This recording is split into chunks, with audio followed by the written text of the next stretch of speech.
I'm Jake Tanner, just a regular guy from a small town in Ohio, and this is how I ended up tangled in my sister's mess.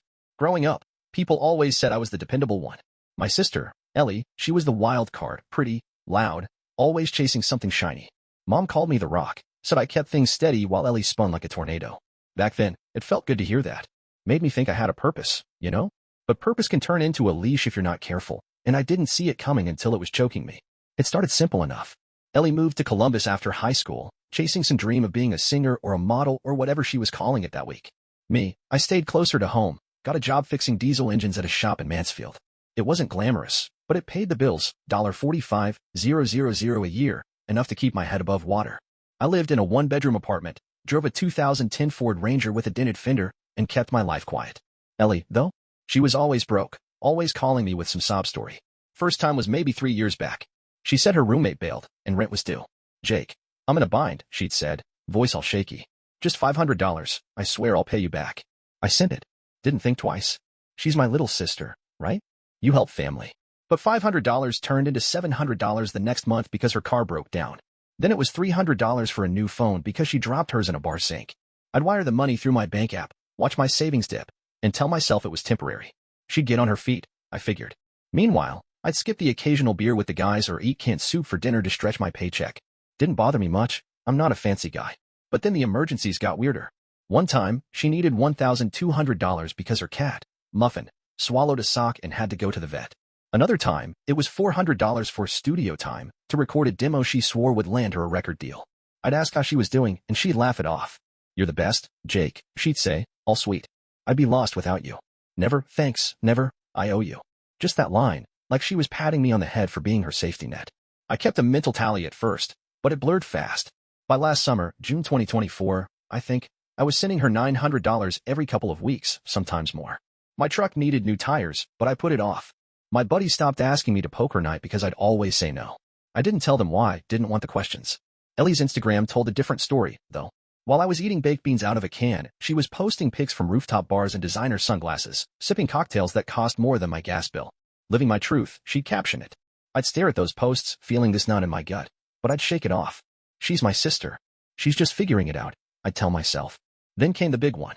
August hit, and she called me late, maybe 11 at night. I was half asleep, wrench still in my hand from tinkering with my truck's carburetor. Jake, I'm screwed, she said, voice cracking like she'd been crying for hours. Landlord's kicking me out. He wants $2,000 by tomorrow, and I don't have it. I sat up, rubbed my eyes. How'd it get that bad? I asked. She sniffled. I missed a couple months. Work's been slow. Please, Jake, I'm begging. I'll end up on the street. I didn't even argue. Pulled up my bank app, sent $2,000 right there. Next morning, I'm scrolling my phone over coffee, and there's Ellie, new post. She's at some fancy brunch spot. Avocado toast and a mimosa, caption, grateful for new beginnings. I nearly dropped my mug. Grateful? New beginnings? I just bailed her out, and she's clinking glasses with strangers. That's when I started writing it down, every dime. Rent, cat surgeries, phone bills, even $75 for a manicure she needed for a gig. By September, I added it up, $28,000. 28 grand. I could have fixed my truck, taken a trip, maybe put a down payment on a house. Instead, I'd bankrolled Ellie's glittery little life. And you know what she said when I brought it up? You're so good with money, Jake. I figured you could handle it.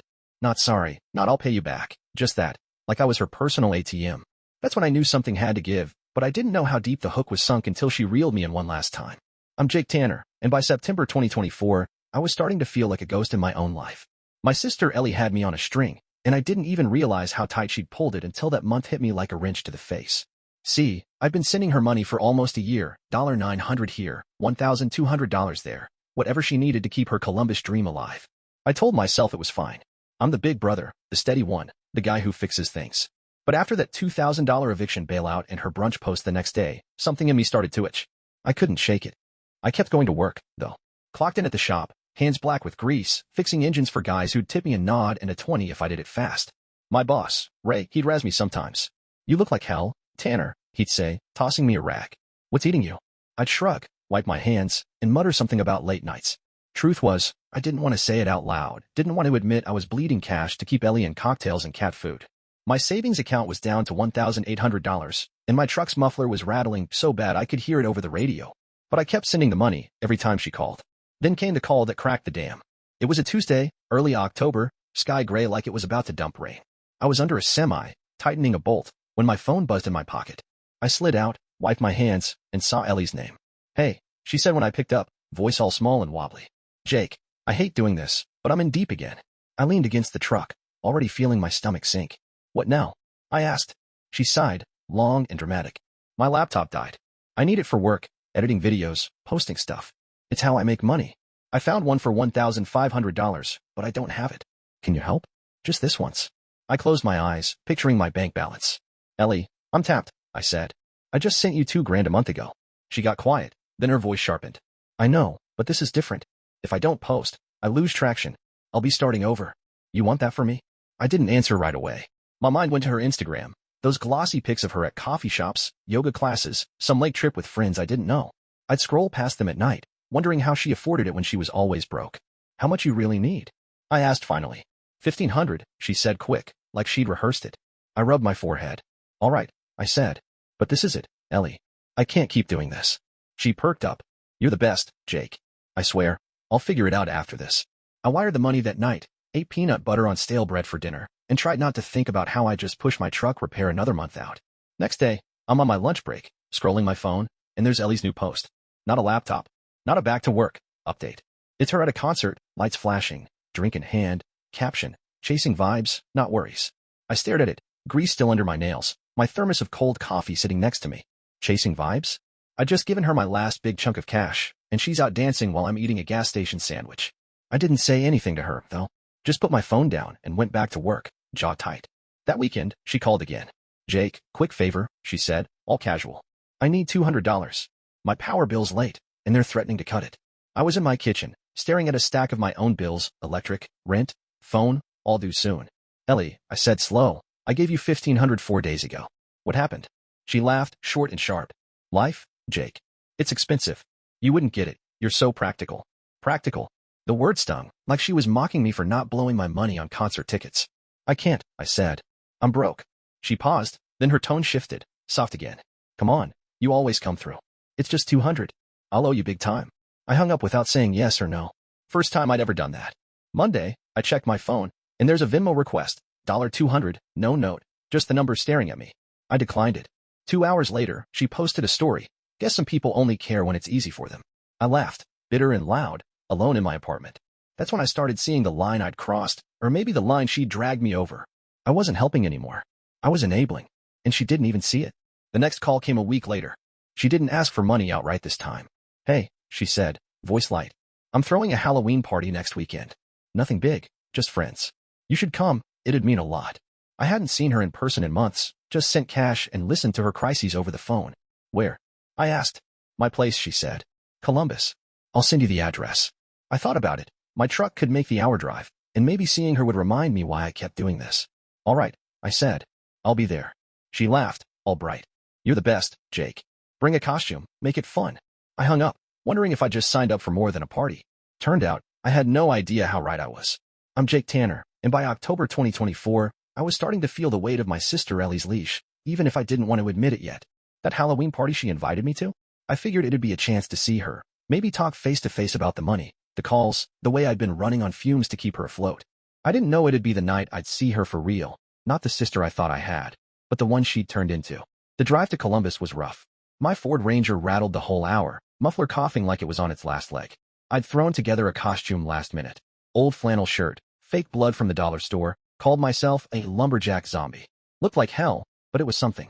Ellie's address took me to this artsy part of town. Brick buildings, string lights, people in their 20s spilling out of bars. Her apartment was on the 3rd floor of a walk-up, music thumping through the walls before I even hit the stairs. I carried a 6-pack of cheap beer as a peace offering, figuring it'd be better than showing up empty-handed. I knocked, and some guy in a pirate hat opened the door. "You Jake?" he asked, eyeing me like I didn't fit. "Yeah," I said, stepping in. The place was packed, maybe 40 people, all in costumes fancier than mine. Witches with glitter makeup, a guy in a full Batman suit, girls in sequin dresses posing for selfies. The air smelled like weed and pumpkin spice. Ellie's apartment looked like a magazine. White couch, plants everywhere, a neon sign on the wall that said "Good Vibes Only." I'd paid for half this stuff, I realized. $600 for furniture last spring, $200 for decor. She said she needed to feel inspired. My 6-pack felt dumb in my hands. Ellie spotted me from across the room. She was dressed as some kind of fairy, wings, sparkly dress, hair curled perfect. "Jake," she yelled, weaving through the crowd. She hugged me quick, then pulled back, grinning. "You made it. God, your costume's hilarious." I couldn't tell if she meant it as a compliment. "Yeah, well," I said, holding up the beer. "Brought this." She took it, laughed. "Oh, you're so you. Come on, meet people." She dragged me around, introducing me to her friends, Zoe, Max, some dude named River. They nodded, smiled, but I could feel it. I didn't belong. My boots were scuffed. My hands still had grease stains no soap could touch. They talked about playlists and influencers I'd never heard of while I stood there, nodding like an idiot. Half an hour in, Ellie climbed on a chair, clinking a glass. "Hey everyone," she shouted. "Thanks for coming to my spooky bash. Big shout out to my brother Jake. He's the real MVP for always having my back." People clapped, turned to me. I forced a smile, but my gut twisted. Having her back? That's what she called $28,000 and counting? Then she kept going. "Seriously, though, he's the king of pinching pennies. Probably brought that beer from his fridge 'cause it was on sale." Laughter rippled through the room. My face burned. I looked at her, waiting for the "just kidding," but she hopped down, already distracted, posing for a pic with some girl in a cat costume. I stood there, beer sweating in my hand, while her friends chuckled. One guy, tall, in a vampire getup, leaned over. "She's brutal, huh?" he said, smirking. I didn't answer. Just set the six-pack on the counter and walked to the balcony for air. Outside, the city hummed below, all lights and noise. I replayed her words, king of pinching pennies.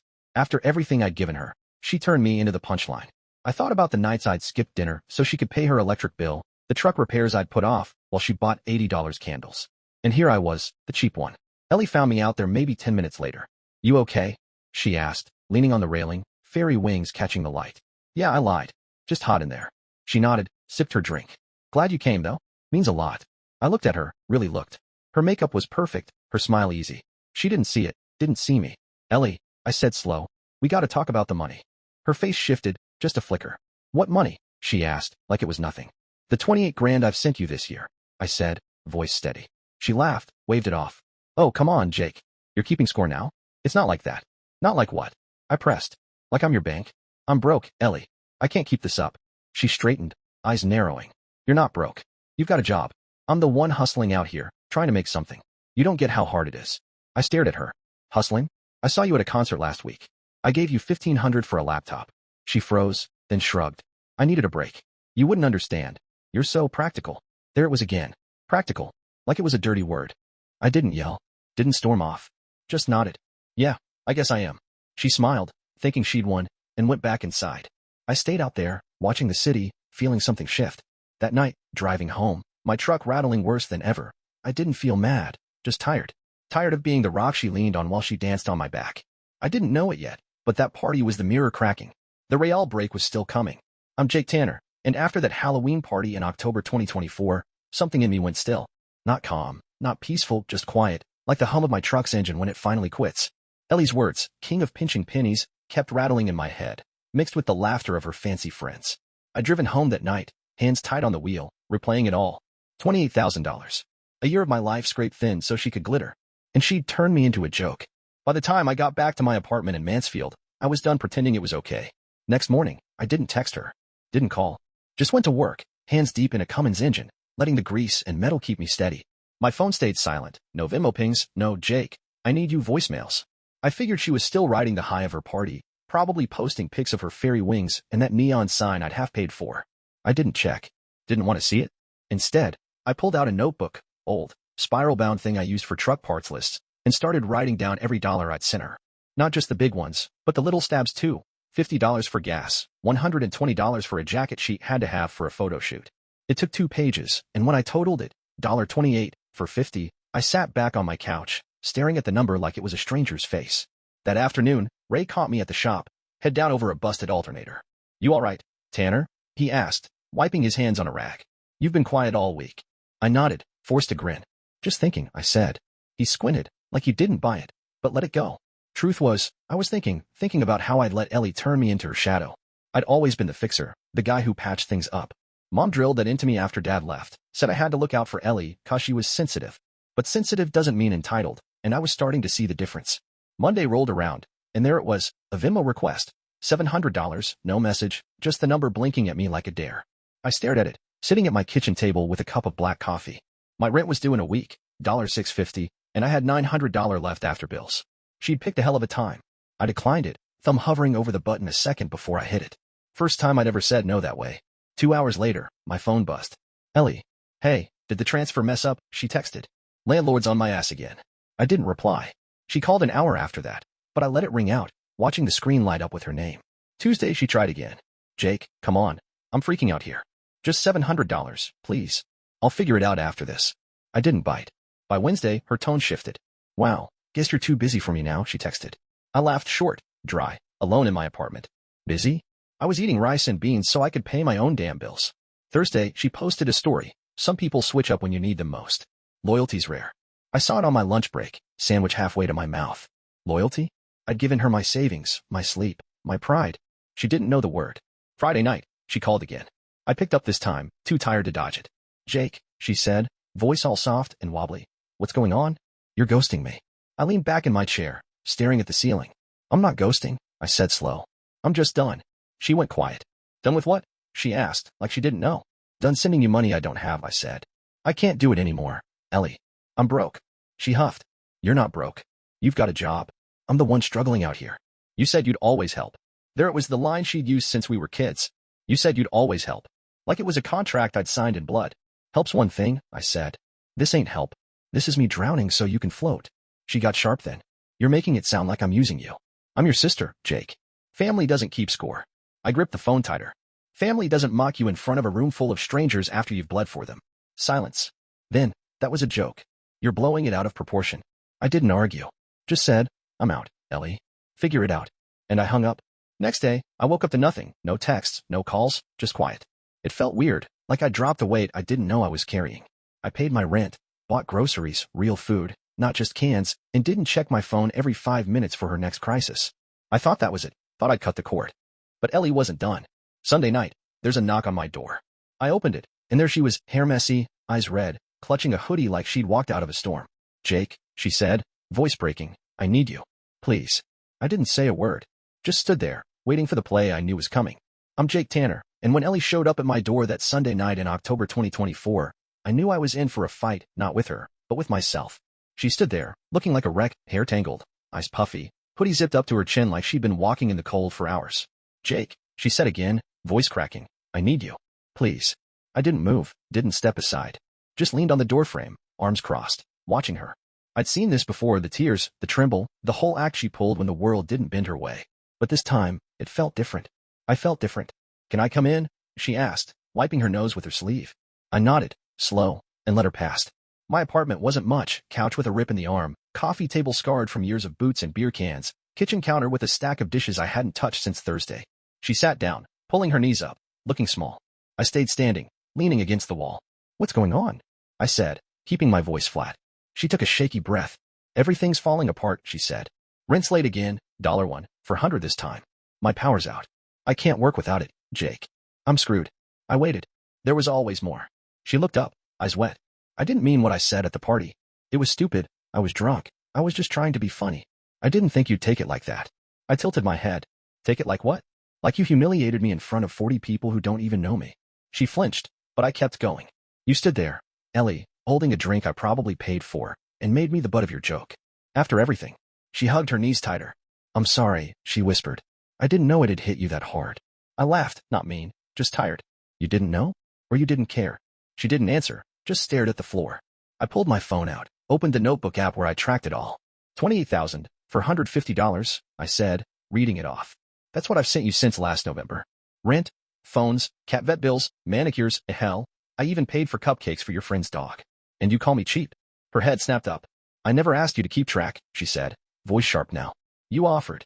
You wanted to help. Wanted to. I said, stepping closer. You begged, Ellie.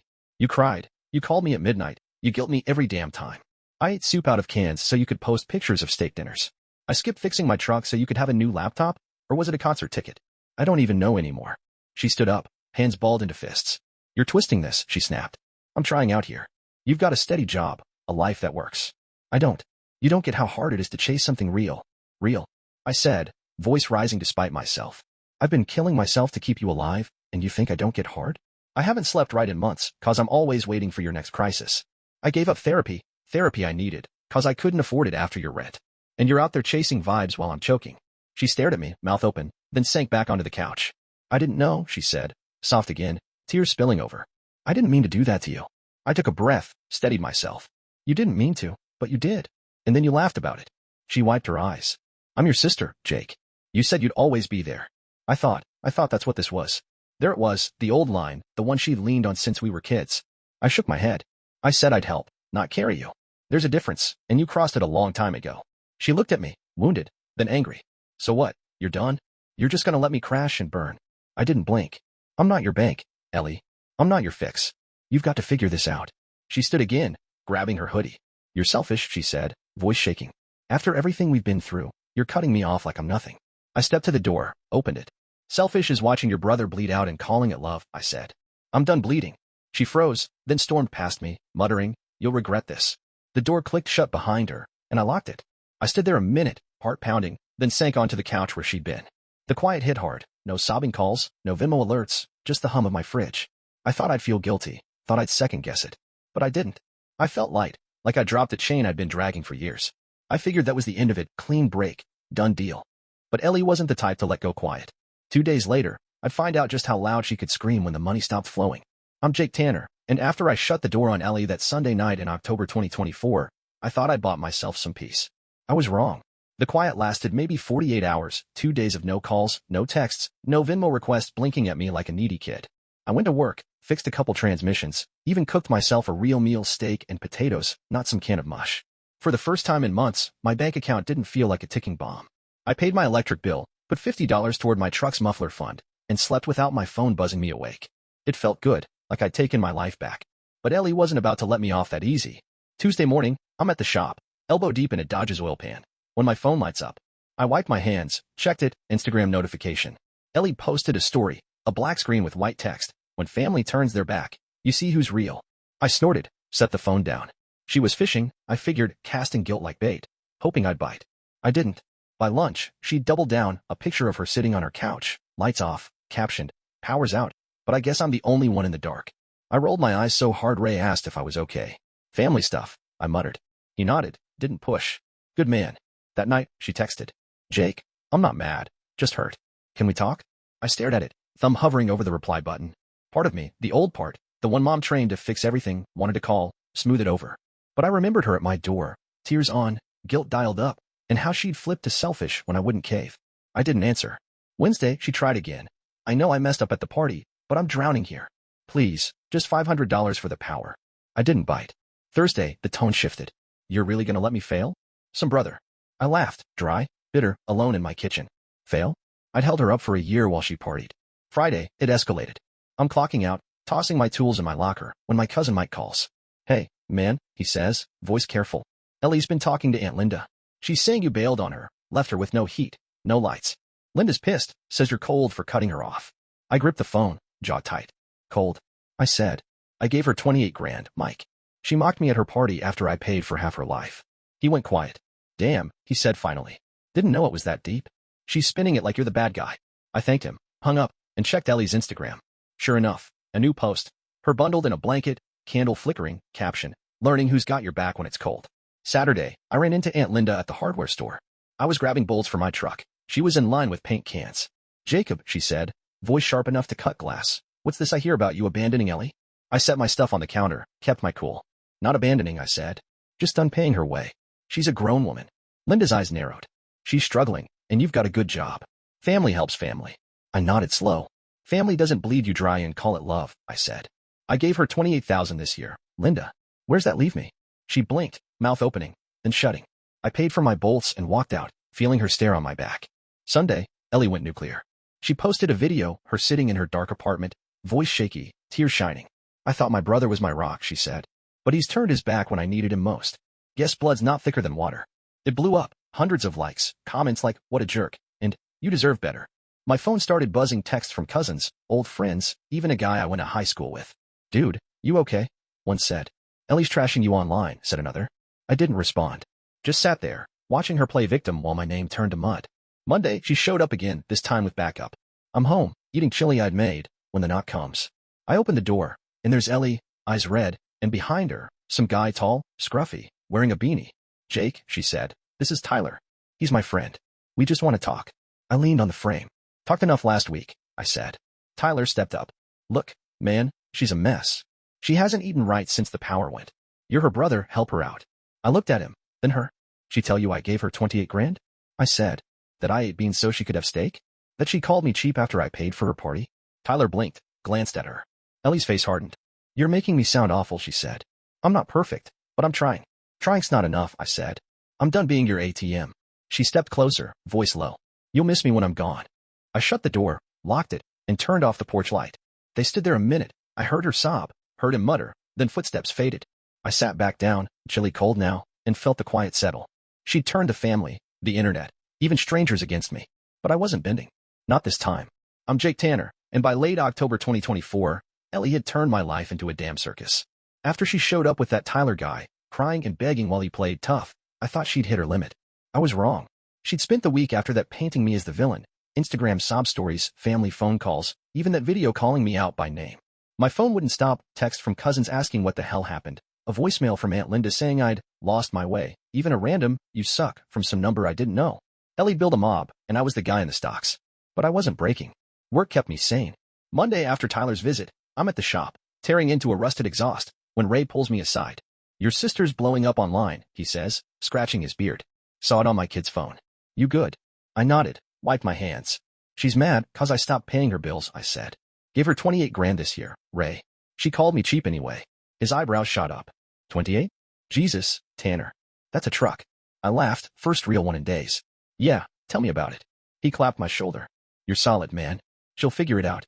I hoped he was right. Tuesday, I did something new. I called a buddy, Pete, from high school. He's a welder now, lives a town over. Want to grab a beer? I asked. He didn't hesitate. Hell yeah, been too long. That night, we hit a dive bar, sticky floors, jukebox playing Springsteen. I told him everything, Ellie's calls, the party, the money, her turning the family against me. Pete listened, sipping his bud. She's a leech, Jake, he said finally. You're not her dad. Cut her loose. I nodded, staring at my bottle. Trying to, I said. Feels weird, though. She's all I've got left of Mom. Pete shrugged. Family's what you make it. You've got us. Wednesday, Ellie texted again. Jake, I'm sorry. I overreacted. Can we start over? I miss you. I didn't buy it. Too soft, too quick after the war she'd waged. I didn't reply. Thursday, she posted a pic, her and Tyler, smiling at a diner. Caption, found my real support. I smirked. Good for her. Maybe he'd pick up the tab now. Friday, Aunt Linda called. Jacob, she said, softer this time. Ellie's with some new boy. Says she's fine. I didn't know how much you'd done. I'm sorry I judged you. I leaned on my kitchen counter, phone to my ear. It's all right, I said. Just needed to stop being her crutch. She sighed. You're a good man. Don't let her drag you down. I hung up, feeling lighter than I expected. Saturday, I took my truck to the shop, off the clock. Fixed the muffler myself, $200 in parts I'd saved for. The rattle stopped, and driving home, the quiet felt earned. I cooked dinner, chicken and rice, nothing fancy, and ate without checking my phone. No emergencies, no guilt trips. Just me. Sunday, I went for a walk, crisp air, leaves crunching under my boots. Passed a garage sale, bought an old toolbox for $10. Felt like a small win, something mine. A week later, I got a letter, handwritten, Ellie scrawl. Jake, it read, I'm sorry I hurt you. I didn't see what I was doing. Tyler's helping me now, got a job at a coffee shop. I'll pay you back someday. Love, Ellie. I read it twice, set it on the table. Didn't feel mad, didn't feel much, just glad she was off my back. I didn't write back. Didn't need to. She'd found her footing, or at least someone else's wallet. I wasn't her rock anymore, and that was fine. Months passed.